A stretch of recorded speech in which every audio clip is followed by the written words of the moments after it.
Muchísimas gracias. Es un gran privilegio para mí estar acá. De verdad que son una institución ejemplar. Y bueno, déjenme orar y vamos a comenzar. Señor, te pido, Dios, que seas tú en este momento enseñándonos, ayudándome, Dios, a proclamar tu palabra y ayudando a cada uno que escucha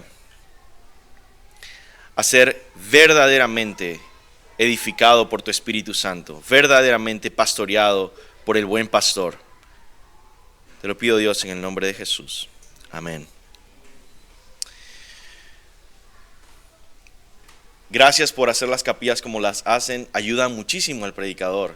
Estuvimos leyendo todos los versículos que voy a predicar en Timoteo y pudimos cantar estas canciones. Así que ese es el pasaje donde vamos a estar, 1 Timoteo 3, versículo 14 hasta el capítulo 4, versículo 16.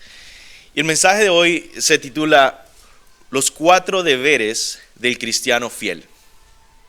Y lo que yo quiero decirte es esto. Aquí hay jóvenes de high school y hay estudiantes de diferentes carreras.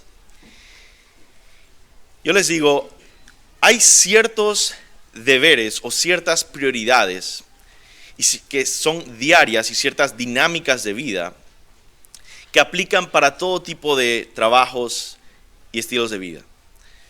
Hay profesionales, deportistas, que si pueden lograr enfocarse en los deberes principales que ellos deben mejorar, van a ser estrellas.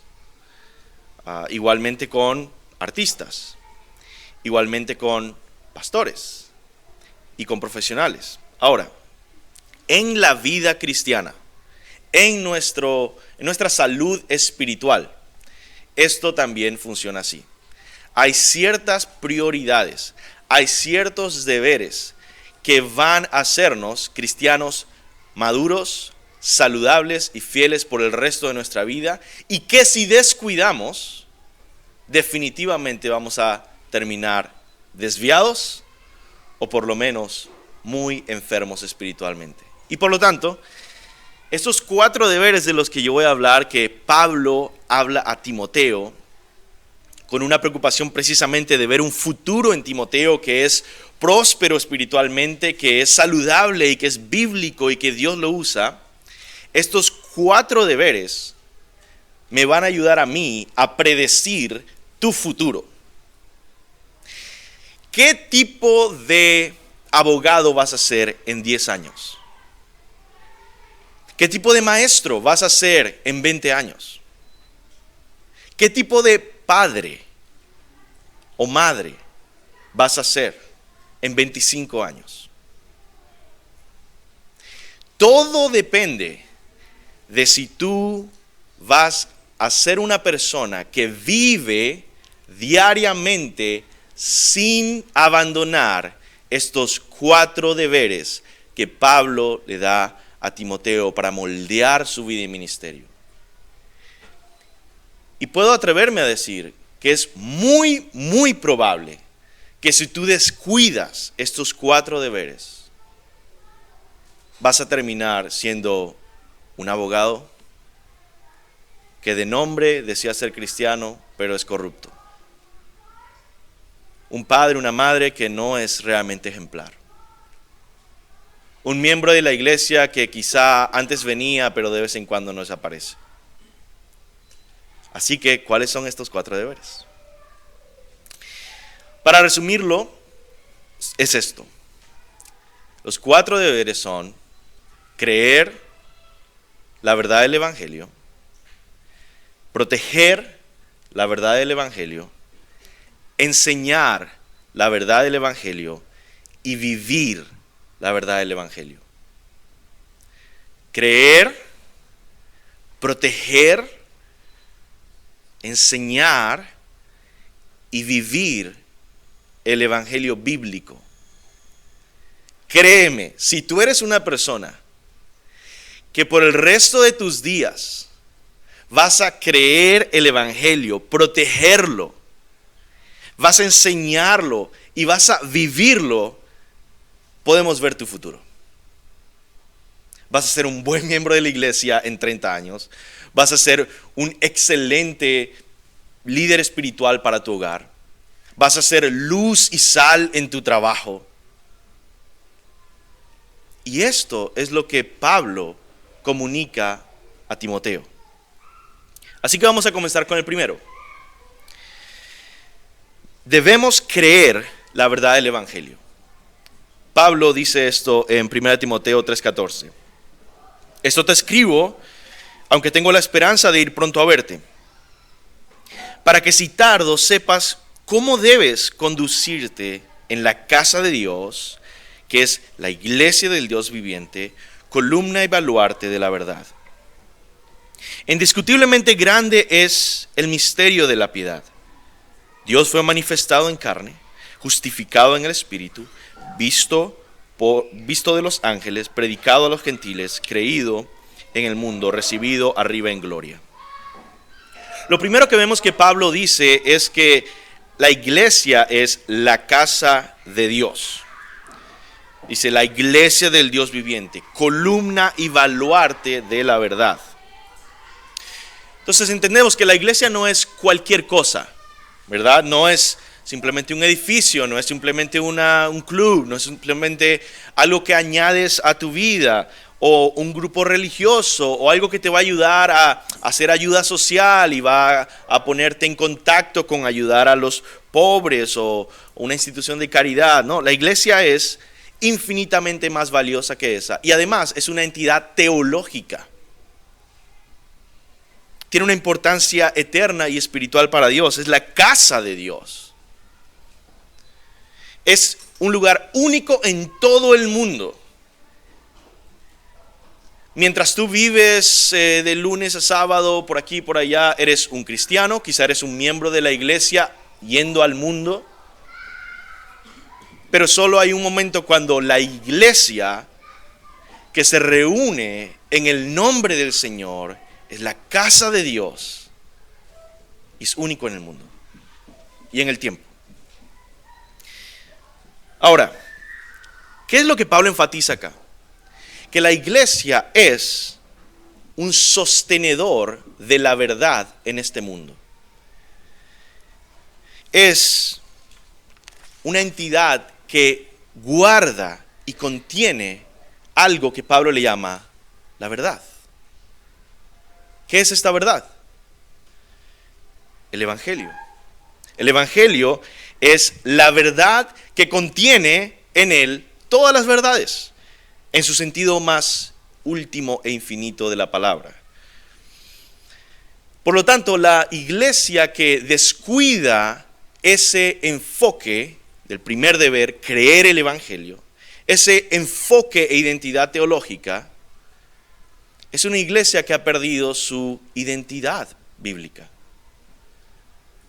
Yo he conocido iglesias que comienzan con una buena intención de poder obedecer algunos mandamientos y dicen, es que queremos involucrarnos más en ayuda social, y todo eso está muy bien, yo no estoy diciendo que es malo. Pero que sin embargo he visto que han pasado los años y ahora están mucho más enfocados en ayudar a alguien en África que en ser columna y baluarte de la verdad. Y cuando yo me enteré de eso, de esta iglesia que conocí, empecé a preocuparme. Y dije, bueno, todavía no son unos herejes o no dicen nada, pero es peligroso. Ellos no lo ven así. ¿Qué pasa? Pasó un año, pasó 2 años, y luego estaban celebrando la legalización del matrimonio homosexual. Y dice, pero ¿cómo pueden llegar ahí? Hermanos, no es que uno quiere llegar ahí. No es que uno planea llegar ahí. Es que si uno se olvida que la prioridad de la iglesia es proclamar el evangelio bíblico, nuestra humanidad pecaminosa hace el resto. Es atractivo no solo para mí, pero para el mundo, para mis familiares no cristianos. Es decir, yo estoy ayudando al pobre. Oh, qué bonito. Cuando dice, yo estoy predicando el evangelio bíblico, eres un loco, dice. Pero debemos, si entendemos la Biblia, si entendemos nuestras prioridades, si entendemos nuestros deberes, entonces vamos a enfocarnos en proclamar el Evangelio bíblico y a ser discípulos bíblicos. Y eso va a moldear tu vida.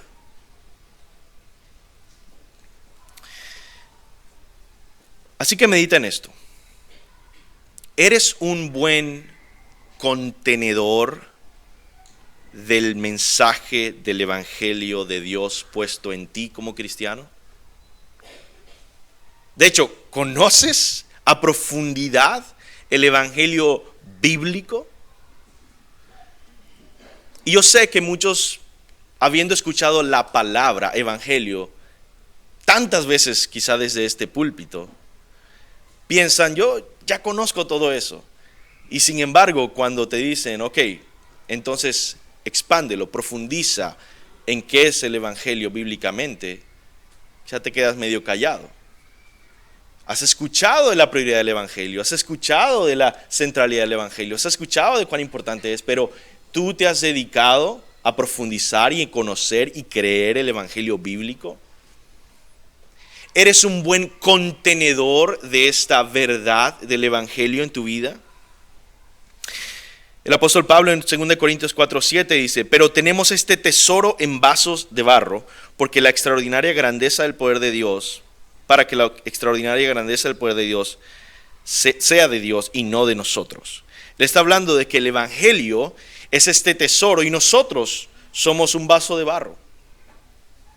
¿Y qué quiere decir esto? Que la calidad de nuestro trabajo no está en si somos de oro o no, está en si protegemos ese tesoro o no.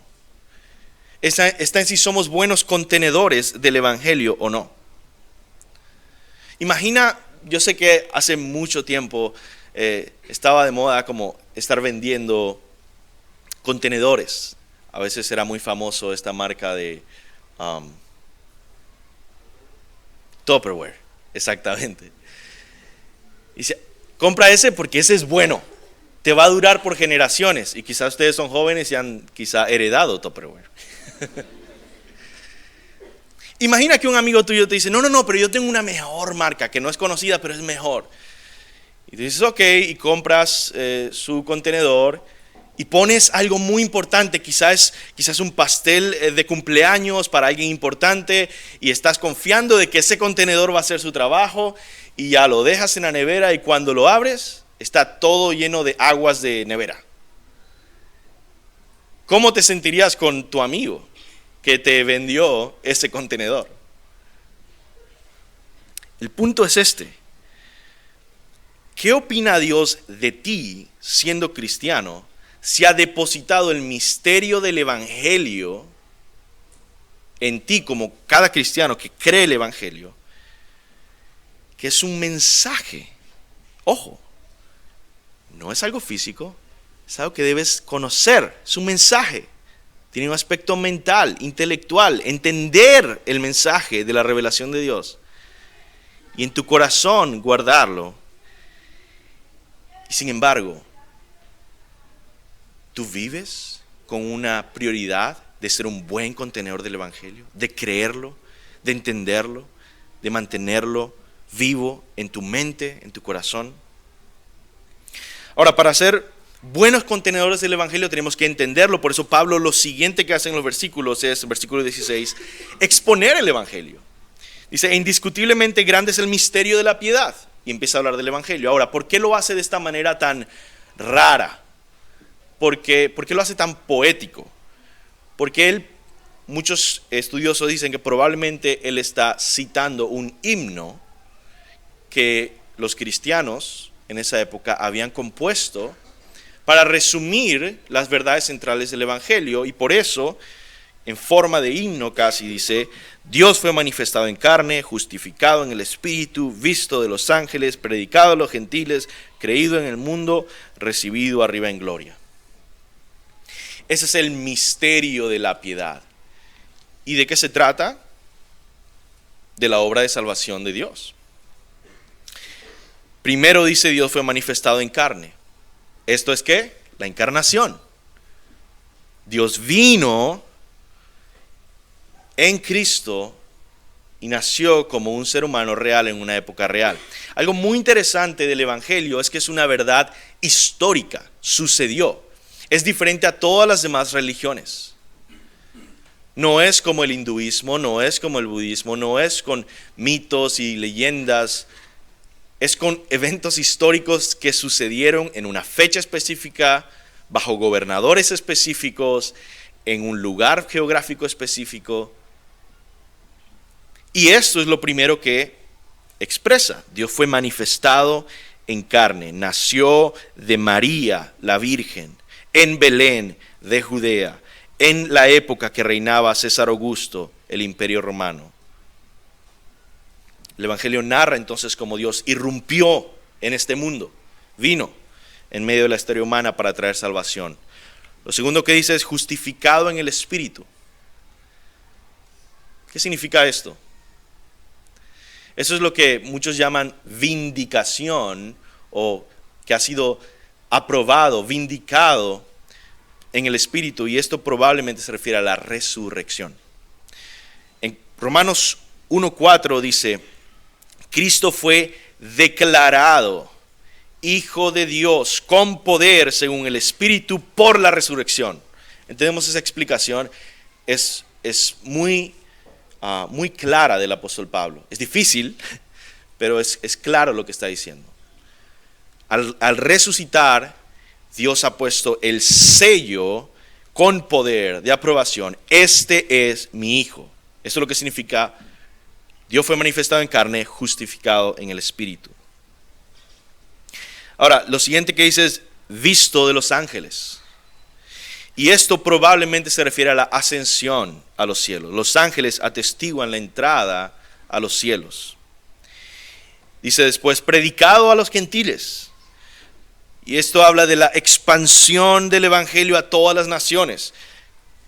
Cristo ascendió a los cielos, envió al Espíritu Santo, comenzó la predicación apostólica que llegó hasta los confines del mundo conocido en el libro de los Hechos.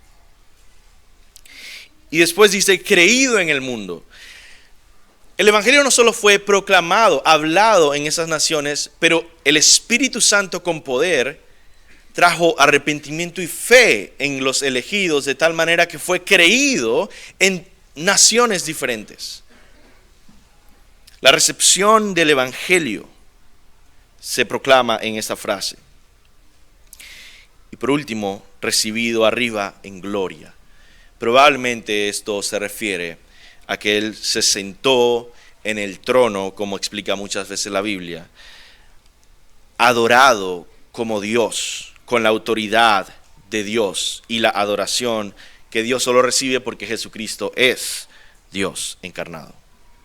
Entonces, en resumen, en nuestra iglesia en Kentucky, nosotros en la clase de membresía hacemos que los nuevos miembros de la iglesia memoricen esta pequeña definición del Evangelio para que todos tengan más o menos un entendimiento de este primer deber, creer el Evangelio.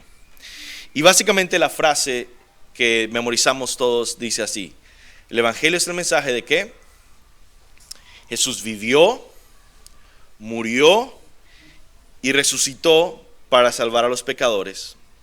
Si te arrepientes y crees en Jesús, Dios te salvará. Y todos memorizamos esa frase para poder tener, aún la persona que lleva una semana de cristiano o la persona que lleva 10 años de cristiano, poder tener un vocabulario para mantenerse creyendo el Evangelio. Este, hermanos, entonces, es el primer y más importante deber de un cristiano: creer, abrazar, celebrar el Evangelio de Jesús con profundidad y con un valor increíble. Ahora, vamos a pasar al segundo deber. No solo debemos creer el Evangelio, pero debemos protegerlo. El apóstol Pablo en capítulo 4 comienza diciendo: pero el Espíritu dice claramente que en los postreros tiempos algunos apostatarán de la fe, negarán la fe y la rechazarán. ¿Cómo van a hacerlo? Dice, escuchando a espíritus engañadores. Voy a parar ahí y decir algo. Muchos comienzan solo escuchando. Y dicen, no, yo no sigo realmente lo que cree este predicador, pero solo lo escucho. Yo no estoy de acuerdo con este predicador, pero solo lo escucho. Sí, yo sé que él es un falso profeta o lo que sea, pero yo lo escucho. Y lo escuchas una vez a la semana y una vez al mes. Y ojo, porque el apóstol Pablo lo que está diciendo es que la forma en que fueron desviados es escuchando a esos espíritus engañadores y a doctrinas de demonios.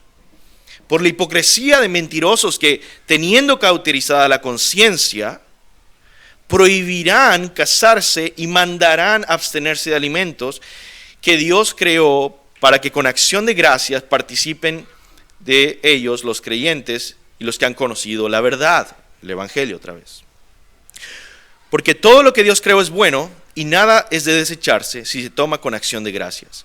Porque la palabra de Dios, porque por la palabra de Dios y por la oración es santificado.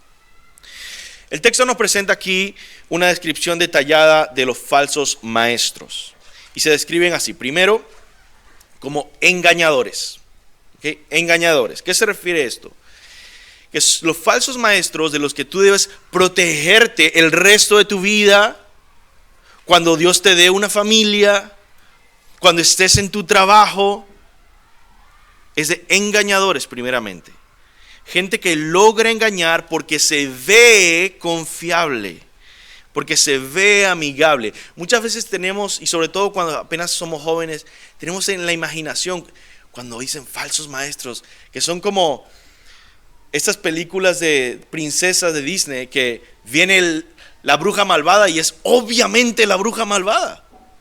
Dice, no agarres esa manzana, dice, es obviamente malévola. Y creemos que así son los falsos maestros, ¿no? Gente satánica con el 666 en la frente, ¿no? Dice, no va a ser así. ¿Por qué son engañadores? Porque se ven confiables, porque se ven amigables. Por eso muchos los siguen, a pesar de lo que dicen. Los falsos maestros entonces evitan las escrituras, enseñan sus propias ideas. Y muchas veces, sin que el oyente se dé cuenta, la persona empieza a seguir al maestro en vez de las enseñanzas del maestro. No importa lo que él dice, sí, no es muy bueno enseñando, sí, pero es que yo confío en él. Ten cuidado. Ten cuidado. Lo segundo que dice, además de engañadores, es, segundo, hipócritas. Dice, hipócritas. Aparentan ser algo que no son. Versículo 2 dice, la hipocresía de mentirosos.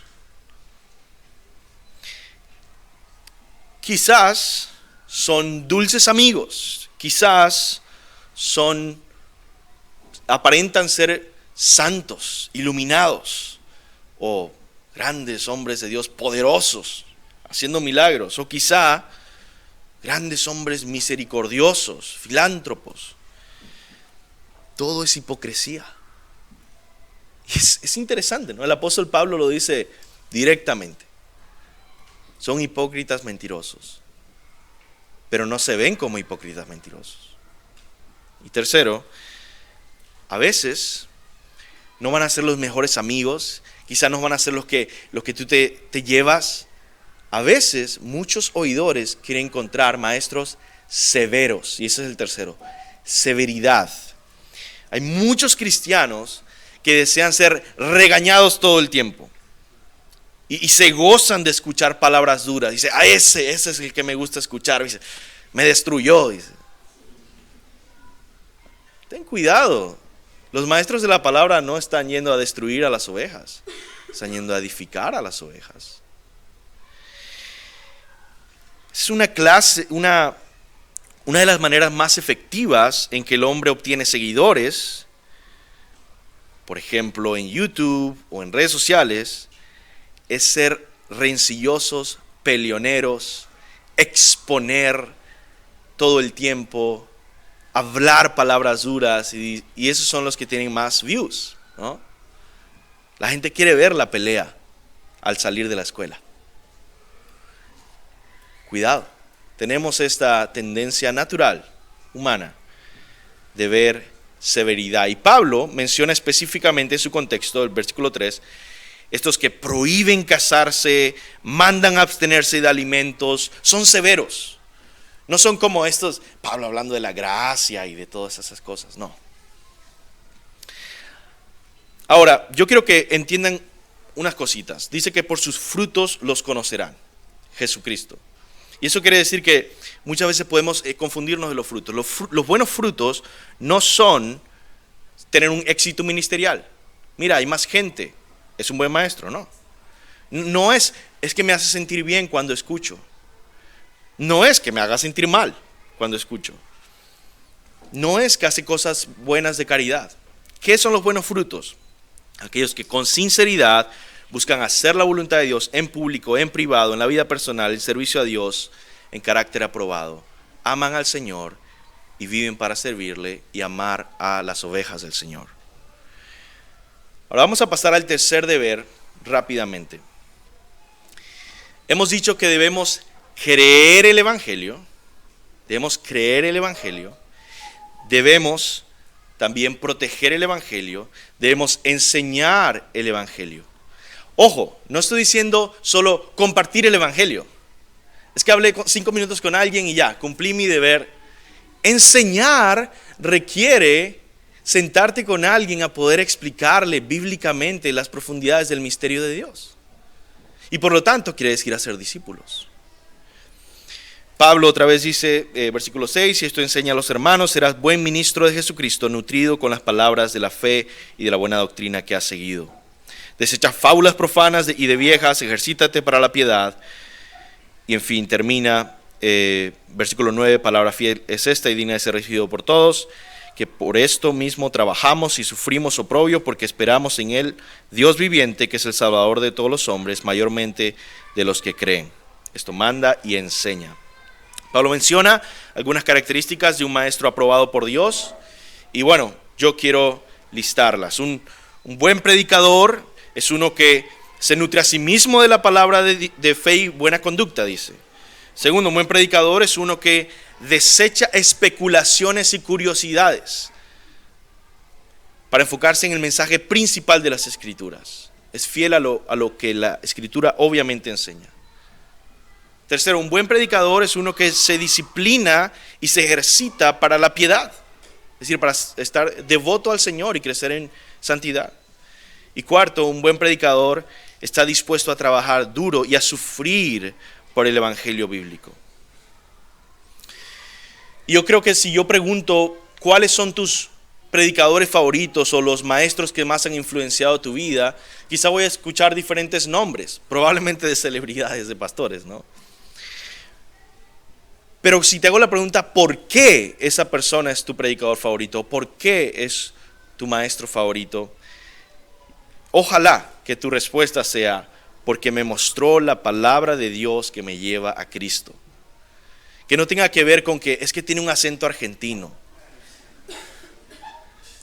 No, es porque me mostró la palabra de Dios que me lleva a Cristo y agradezco eso. Pero no solo necesitamos de aprender de buenos maestros y buenos predicadores, también nosotros debemos volvernos buenos maestros, porque Dios te va a usar a ti para ser discípulos, jóvenes de la misma edad. Cuando seas grande y estés en un trabajo y estés en contaduría o lo que sea, puedes ser con tus compañeros de trabajo. Y cuando tengas familia, vas a tener que enseñar a tus hijos. Sé un buen maestro aprobado y cumple todas esas cosas que dije que es un buen predicador, son para ti. Vive un ejemplo así también. Todos los cristianos estamos llamados a enseñar el evangelio. Ahora, no solo debemos hablar, sino que nuestra vida debe ir acompañada con el fruto de vidas transformadas por el evangelio, y ese es nuestro último deber. Vamos al cuarto, que es vivir la verdad del Evangelio. Otra vez hemos hablado entonces de las prioridades en nuestra vida. Debe ser creer el Evangelio, proteger el Evangelio, enseñar el Evangelio y vivir el Evangelio de una manera constante, cotidiana, duradera por el resto de nuestras vidas. Y lo último es vivir el Evangelio. Versículo 12, ninguno tenga en poco tu juventud, sino sé ejemplo, vívelo, de todos los creyentes en palabra, en conducta, en amor, en espíritu, en fe, en pureza. Entre tanto que voy, ocúpate de la lectura, la exhortación y la enseñanza. Voy a saltar al 16, dice, o 15, ocúpate de estas cosas, permanece en ellas para que tu aprovechamiento sea manifiesto a todos. Ten cuidado de ti mismo y de la doctrina. Persiste en ello, pues haciendo esto te salvarás a ti mismo y a los que te oyen. Hay dos frases que quiero enfatizar acá. La primera es, sé ejemplo de los creyentes en palabra, conducta, amor, espíritu, fe y pureza. Sé ejemplo. Esa es una manera de medir si estamos viviendo el Evangelio. ¿Estoy siendo ejemplo? Recuerdo tener un argumento en el seminario estudiando la maestría en Estados Unidos, y había un seminarista, porque por cierto tienen toda clase de ideas locas, que estaba argumentando conmigo acerca de que estaba bien fumar cigarrillos para la gloria de Dios. Y bueno, como no hay ningún mandamiento explícito en la Biblia sobre fumar cigarrillos, y le decía, bueno, pero lo que, además de muchos otros argumentos que puedo dar de cómo cuidar el cuerpo, muchas cosas así, ¿cómo tú que quieres ser pastor y estás terminando la maestría en teología, no tienes en tu mente Primera de Timoteo, que dice que tienes que ser ejemplo en todo, en palabra, en conducta, en amor, en fe, en pureza? Yo digo, si tú te vuelves pastor, no era pastor él, pero si tú te vuelves pastor, ¿tú crees que cuando termine el servicio y te vean ahí fumando enfrente de la puerta, las madres de la iglesia van a decir, mi hijo, yo quiero que seas como él? Entonces no estás siendo un ejemplo, ¿no? El punto es, debemos ser ejemplos en todas estas cosas, en palabra, cómo está tu forma de hablar, en conducta, cómo te comportas en privado, en público, en tus relaciones con tus compañeros, en amor. ¿Estás amando? En fe, conoces y estudias la palabra con profundidad, en pureza, en tu vida sexual, en lo que ves en internet. Debemos vivir el Evangelio, no como legalistas, pero porque amamos a Cristo. Y amamos a Cristo suficiente como para decir, yo no quiero deshonrar a Cristo, yo no quiero dañar mi relación con Él de tal manera que siempre esté haciendo lo contrario a lo que Él me ha mandado. No puedes decir que caminas en los pasos de Cristo y estar viviendo en inmoralidad, en peleas, en orgullo, en pornografía y muchas otras cosas. En conclusión, hermanos, ya he dicho muchas cosas hoy, y quizás porque Pablo le dejó demasiadas instrucciones a Timoteo y mandamientos, ¿verdad? A Timoteo. Pero para que quedemos orientados, Pablo lo resume en esta última frase: ten cuidado de ti mismo y de la doctrina. Ten cuidado de ti mismo y de la doctrina. Amados hermanos, seamos cristianos de verdad, que cumplen estos consejos de Pablo a Timoteo. Conozcamos a Cristo, obedezcámosle, creamos el Evangelio, protejamos el Evangelio, enseñemos el Evangelio, vivamos el Evangelio. Eso va a predecir tu futuro. Si haces esto todos los días, va a moldear tu vida entera. Y que la gracia de Dios nos refresque cada día mientras disfrutamos de vivir para Cristo esos 4 deberes. Vamos a orar. Señor, gracias por tu palabra. Gracias, Señor, por enseñarnos y por animarnos, Dios, a vivir para ti. Te pido que seas con nosotros el resto del día en el nombre de Jesús. Amén.